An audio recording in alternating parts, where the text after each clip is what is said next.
Hi, my name's Ian McMullen, and I'd like to invite you to join me spending a semester thinking about some fundamental moral questions that confront us as citizens of a democracy who disagree deeply about the rules that should govern us.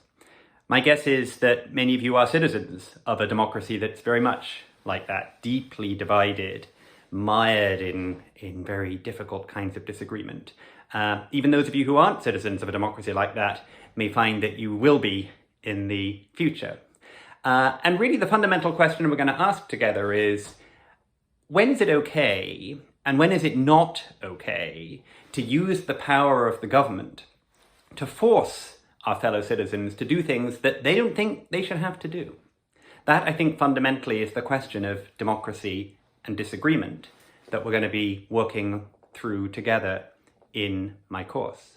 And we're going to proceed in 5 sections, so let me just very quickly say what those are.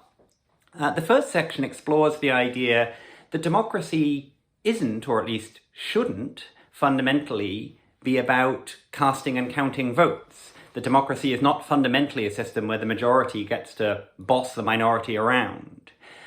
Instead, according to a really interesting and influential view called deliberative democracy, democracy is fundamentally about the kinds of reasons we give to one another, the kind of democratic discourse that we engage in to try to justify the laws that are going to govern our life together.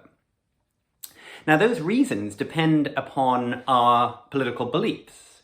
And so in the next section of the course, we'll talk about why it is that so many of us are so confident in our political beliefs. And frankly, we're going to ask, should the fact that our fellow citizens disagree with us make us feel a little less confident in the things that we believe? The third section of the course then asks whether deliberation, democratic discourse, the give and take of reasons, might, at least at its best, improve our individual beliefs, make us more likely to believe things that are true, less likely to believe things that are false.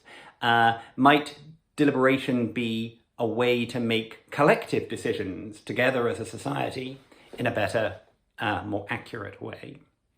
And then the fourth section of the course says, but what would it mean for democratic deliberation to be at its best?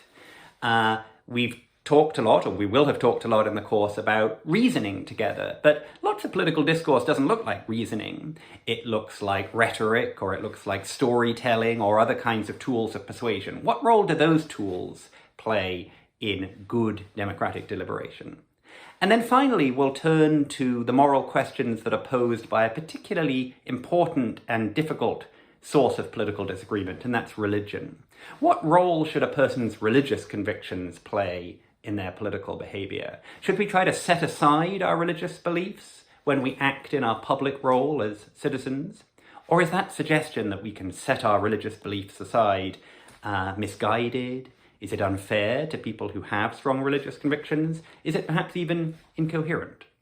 So those are some of the questions we're going to be talking about together in our semester of democracy and disagreement, and I hope that you'll join me to be a part of those discussions.